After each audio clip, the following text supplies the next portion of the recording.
Zdravo, hvala ti mnogo što govoriš za Hype televiziju. Reci mi na samom početku kako si. Prvo, hvala vam puno što ste me pozvali. Hvala što ste prihvatili ovdje da dođete, da vas, eto da kažem, na neki način ugostim, da se osjećate prijatno kao kod svoje kuće. Osjećamo se zaista prijatno i zaista nam je lepo. Reci mi na samom početku, znamo da se baviš pevanjem, da li radiš na nekim novim projektima, što uskoro možemo da očekujemo? Pa evo uskoro, ako Bog da, bit će duet izbacujem sa Mirkom Savićem. Ali to, eto, pričat ćemo o tome, pošto nije to glavna tema večeras. Nije, ali evo zanima me, s obzirom na to da si dugo negde na medijskoj sceni pevačkoj, pa me zanima kako gledaš danas na muzičku scenu? Danas, baš danas. Da.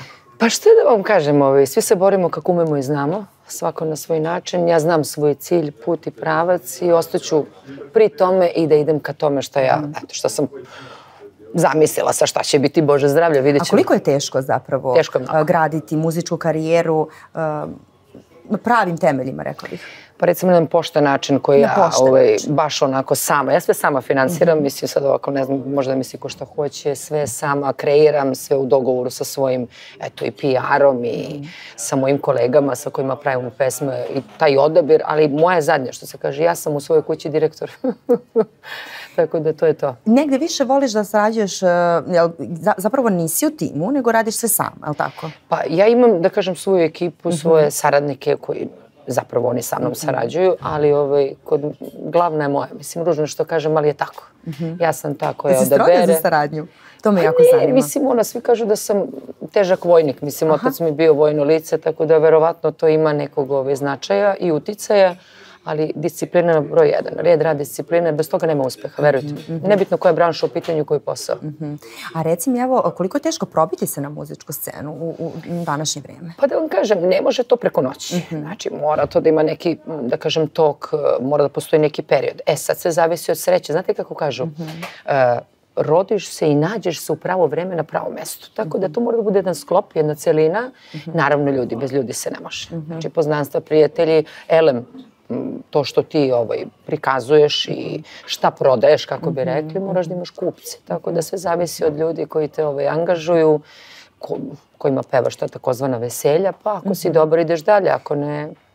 Tako, evo, nedavno sam radila intervju sa pevačem Bobanom Rajevićem. On je baš izjavio da je jako teško u današnje vreme da se pronađe pravi hit, da pesma postane apsolutno pravi hit. Pa da vam kažem nešto, ljudi danas, kao, ne znam da li ste vi primetili, ali sve nekako starije pesme počinju da se vraćaju, da oživljavaju, takozvani kaveri. A što se tiče pesme neke, evo recimo, kod mene sve tri su drugačijih žanra, totalno, i to sam namjerno tako uradila, čak balade isto onako malo neko vuče na neki pop, to će biti tamo u septembru. Šta da vam kažem, nekako to serviram gledalcima, pa sad šta oni budu odlučili, ja ću ići tako, ja ću u tom smeru ići, da. Dobro, reci mi kada možemo duet da očekujemo? Pa ja, evo, nešto sam baš sa producentom pričala, ako Bog da, mislim da bi trebalo 4.4. Sad, bit ćete prvi informisani, tako da ću do kraja nedelje ću znati tačan datum, ako to ostaje, da je to to. A zašto baš 4.4.? Da li je to neki datum koji je, evo, tebi izuzetno važan? Ne, Mila, ma ne, nego prosto to tako... Platiš astrologiju kada gledaš datum i kada treba nešto da izbaciš, recimo neki veliki projekat? Ne. Ja sam neko ko veruje samo u Boga, imam svoje neka načela, držim se toga. Što tiče astrologije, svaka čast svima, ali to je za mene ne. Dobro. Hajde sada, eto, vola bih da pređemo na malo težu temu. Možemo da pričamo na tu temu, pretpostavljaš. Navikla sam, nije problem. Da. Ja bih, eto, vola bih konkretno da te pitam, s obzirom na to da si doživjela, reći ću, strašnu saobraćajnu nesreću, još sa 19 godina. 19 godina. Evo sada, kada su prošle, evo toliko godina je prošlo od te saobraćajne nesreće, čega se ti sećaš? Na što prvo pomisliš kada evo pričamo sada na ovu temu? Prvo i osnovno to je bol, strah. Prvenstveno, to znam, kad sam se probudila iz kome, da prva i osnovna stvar je bilo da li ću imati uopšte nogu. Jer sam ja, kad sam već podošla sebi, jel? Onda su gledali da mi spašavaju stopalo, jer meni je skočni zglob leve noge otkinut bio. Propeler od motora i tako dalje. Tako da onda su oni, to je doktor Pešić, gledao je da to sve odradi kako treba. Prve 2 operacije su uspešno prošle, međutim dobila sam gangrenu. Jer odvajanje je bilo malo duže i tako dalje. Sad to ima svoj neki tok. I onda već mene doktor pripremao, dovodio mi devojčice koje su mlađe od mene da prosto kao, eto, ako dođe do toga, mislim, on se nadao da neće, Bogu, Gospodu hvala da nije tako, da me spremi, da jednostavno i bez stopala, da treba da sam zahvalna što sam živa. Međutim, ja se nisam predavala. Moj pokojni sada drugar, nažalost, on nije poginuo motorom, nego zbog svojih nekih privatnih razloga, posle određenog vremena, i moje beneficije, moje veze i našao mi je te neke getamicinske perle, koja je ta bila 3. operacija, gde se to usadilo u zglob. I to mi je pomoglo. Jer meni je rekao doktor Pešić, sine, sve sam uradio kao za svoje dete. Sad je sve do Boga. I ja sam se prekrstila onako sa, evo kao i sad sa osmahom, Bogu, Gospodu, pa ne sekiram se ništa. Onda će to sve biti u redu. Jaka si bila zapravo i u tim trenucima? Morala sam. Znate kako, nema, prosto to je kao kad uđete u jednosmernu ulicu, a iza vas je kolona od triliona automobila. I boriš se. Nema sad, ti možeš malo da usporiš, ali moraš da ideš. Nema tu. Da li se ti sećaš, evo, kako je izgledao taj dan? Šta si ti radila tog dana? Naravno. Do tog trenutka kada si sela na motor? Naravno. Sedela sam na terasi sa mojim pokojnom bakom i mojim drugaricom Jelenom i ja sam se baš tog popodneva sprebala sa Željkom Šašićem da idem, da budem kao eto uz njega, da pevam.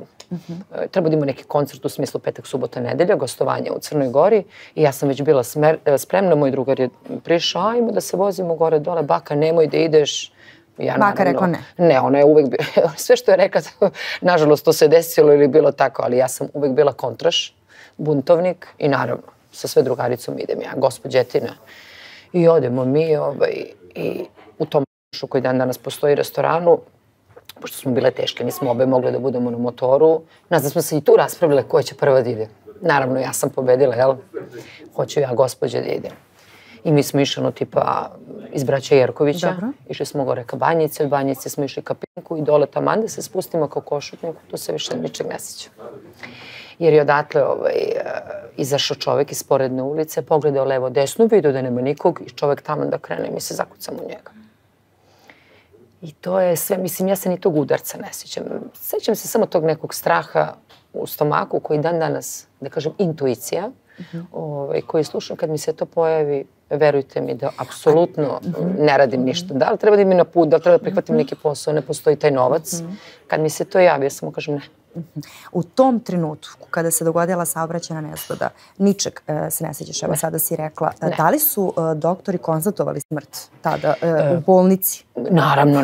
Tako sam dovežena sa drugarka koja je pao. Ne, ništa. Bilo je tu kao nešto malo, sad ne mogu, slagala bi vas kad mi pričala neke detalje o koje nisam upućena, iskreno ni ne sjećam se, jer moja majka je, ja sam u septembru izašla iz bolnice i imala sam čak jedan deo rezervoara koji sam držala na zidu i svu tu dokumentaciju. Ma da, nego ja sam to toliko patila, bila sam katastrofa.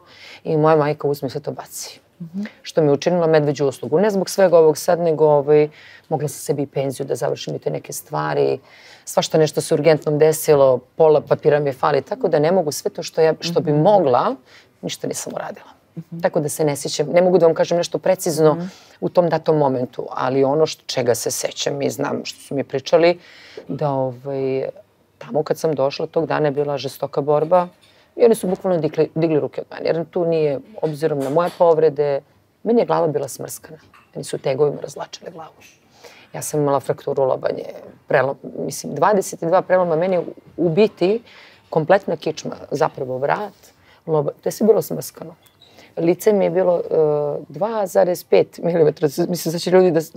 Ali verujte mi, tako je pisalo u izveštaju. Ja sam takve brazde imala, da vi ne možete da shvatite na što sam ja ličila. Sjećam se kad sam ja iz korita izašla i tako dalje. Kada se prvi put pogledala u ogledalo? Mislim, to ne daj Bože nikom. Ja sam polomila ogledalo. Šta si pomislila? Polomila si ogledalo? Da ću biti jedan monstrum. Mislim, čemu život, šta? Mislim, strašno, verujte mi, to su takve stvari i šta god ti kao nešto kreneš, sad kao ide nešto, neki tračak nade, uvek neka stativa, uvek se nešto desi. Da li je to noga, da li je to, ne mogu da pričam. Ja jednostavno nisam mogla bradu, nisam mogla ništa da pomeram. To su takvi grčevi, ne dao gospodnik. Ali sam preživala. Hvala Bogu i zaista si divna osoba i žena, ali evo jako me zanima da li je baka bila ta koja je došla u bolnicu i negde, rekla bih, oživela te zapravo. u tim trenucima? Šta se tu događalo? Da vam ja nešto kažem, Gospodu dragom hvala da je ona mučenica krenula tog dana. Da vam ja nešto kažem, jer su roditelji došli pokojni, svi su pokojni. Šta će majka, mislim, oni niti da me gledaju, niti, mislim, već su mislili su čuli... da je to? Ma da, i nisu htjeli da me gledaju u tom stanju, pošto su čuli šta i kako, mislim, katastrofa. Možda mislite kad jedna majka neće da pogleda svoje dete, bez obzira da se oprosti i tako dalje.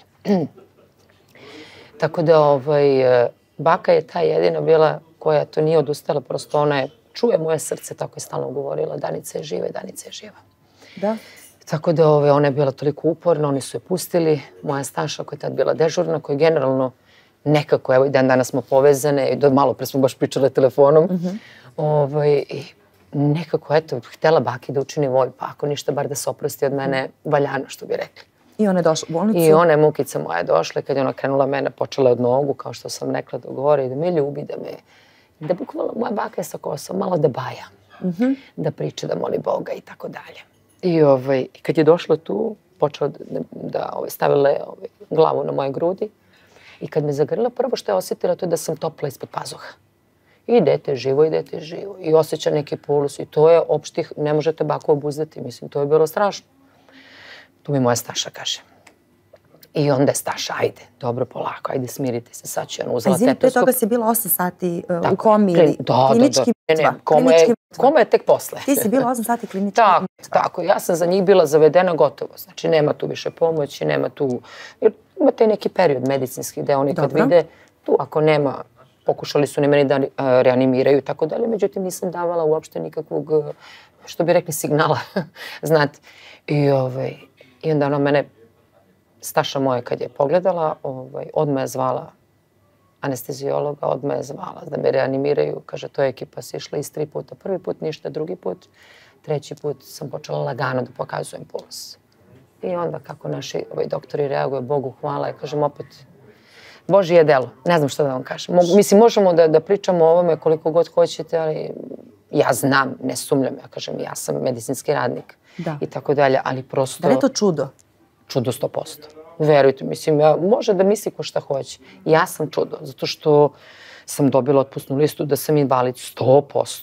I da ako sa štaka siđem na štap, da slavim. Ali evo danas najnormalnije hodaš, izgledaš fantastično. Ja se izvinjam. Štiklama. Da. Štiklama najnormalnije. Koliko je trebalo vremena da prohodaš?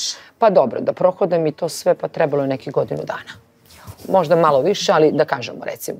Imala sam ja fizikalne i svašta nešto i pokušavala kod kuće.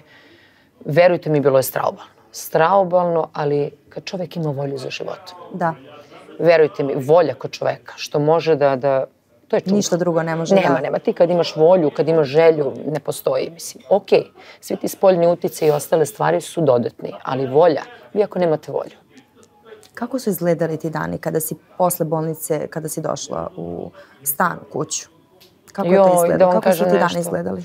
Pa, dani su bili fenomenalni, zato što su svi moji prijatelji, drugari, znate, sva ta neka draga lica, znate, kad vi, prvo, ja nisam bila, ne mogu uopšte, mislim, dok su dolazili u bolnicu, ljudi mi pričaju da sam, ne mogu shvatim da se meni tako prvo nešto desilo, jer se ne osjećam tako. Drugo, kad počne mozak polako da se budi i da vi u stvari shvatate da uopšte niste mogli da budete danas tu i da sam ja srećna što uopšte bilo koji dan se probudim, kao i dan danas. Da li su postale velike traume nakon toga od motora? Joj, pa jesu. Narednih 2 godine, mislim, prvo da vam kažem nešto, to je ipak povređen centar za ravnotežu, opet kažem, apropo svega toga, kao sa neurologom, kad sam imala sad skoro gostovanje, on je pokušao na neki određen način da objasni, ali svi smo mi jedinka i težina mojih povreda, to samo ja znam, kako da kažem. I individualni pristup je pacijentu od do. Ja sam se nekako oporavljala, ne znam, uz Božju pomoć, opet vam kažem, da li je to snaga volje, da li su te moje mlade godine, ne znam, ne mogu vam opisati, ali ja sam tvrdoglava osoba. Svi me znaju, ja kad nešto hoću, dok to ne ostvarim, ne mora odmah.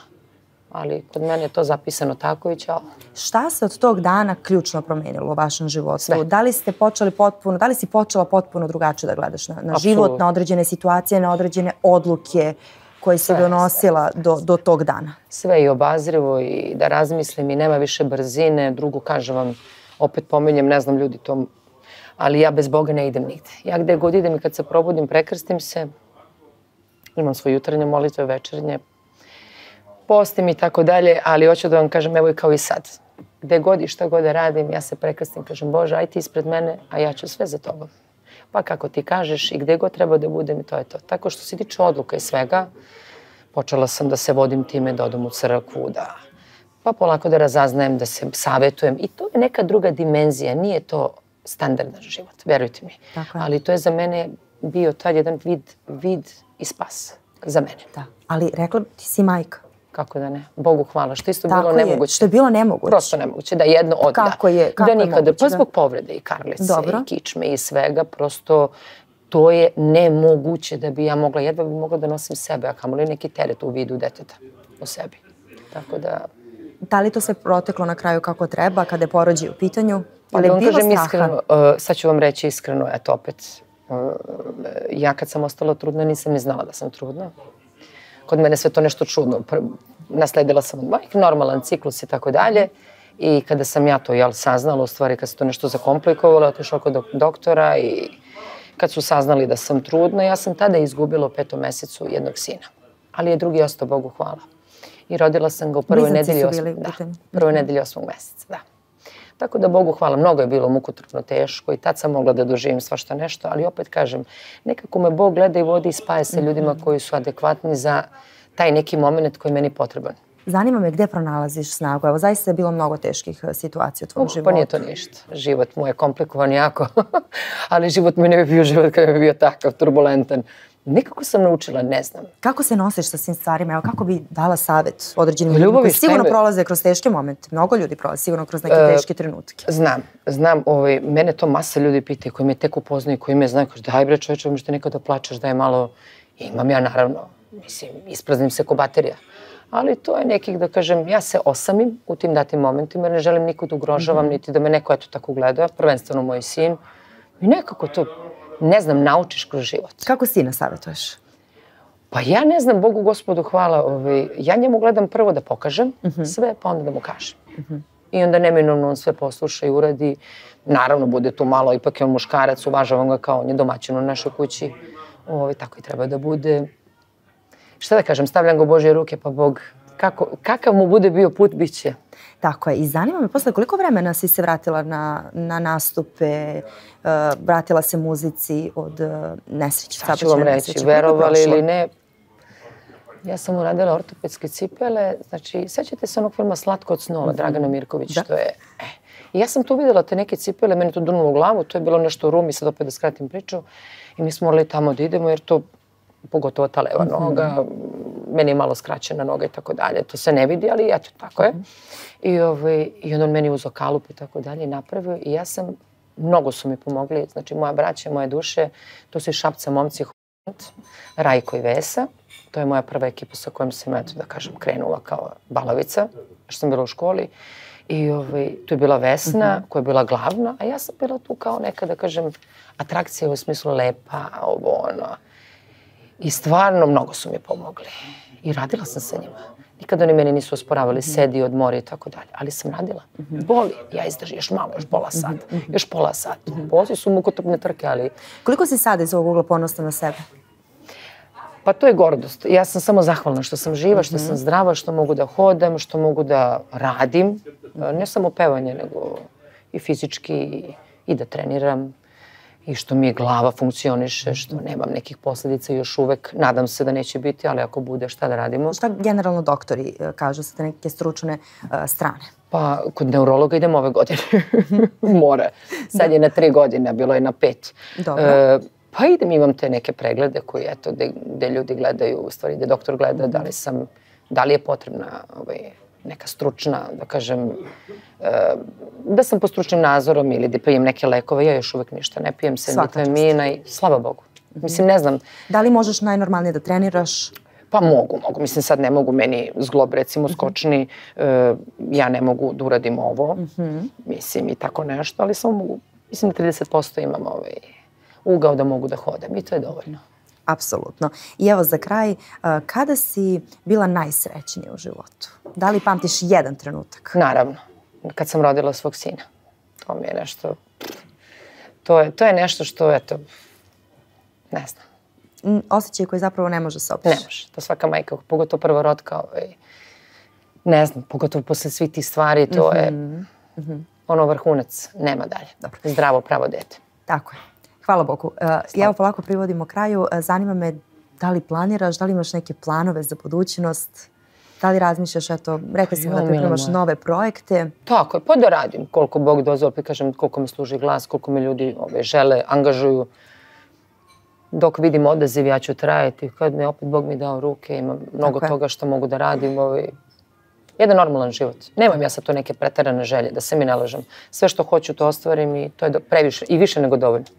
Meni je zaista bilo zadovoljstvo danas da pričam sa tobom. Nadam se da i tebi bilo lepo. Bilo mi je prelepo, nego meni uvijek nešto kratko. Mi toliko to Pa ja mislim da smo preko 20 minuta. Šalim se, ne, nego toliko toga i pogotovo ja se izvinjam unapred. Ja to svakom kažem, ja toliko valjda mi je to prešlo u naviku. Ja toliko pričam da prosto i ulećem u kontekst razgovora našeg i tako da nemoj da mi zamerite. Ništa naravno, ali lepo sve smo prešle. Hvala puno. Hvala ti mnogo na današnjem izdano vremenu. Hvala vama na vremenu, hvala što ste me pozvali, tu sam uvijek da se odazovem šta god je potrebno. Super, hvala ti. Hvala puno.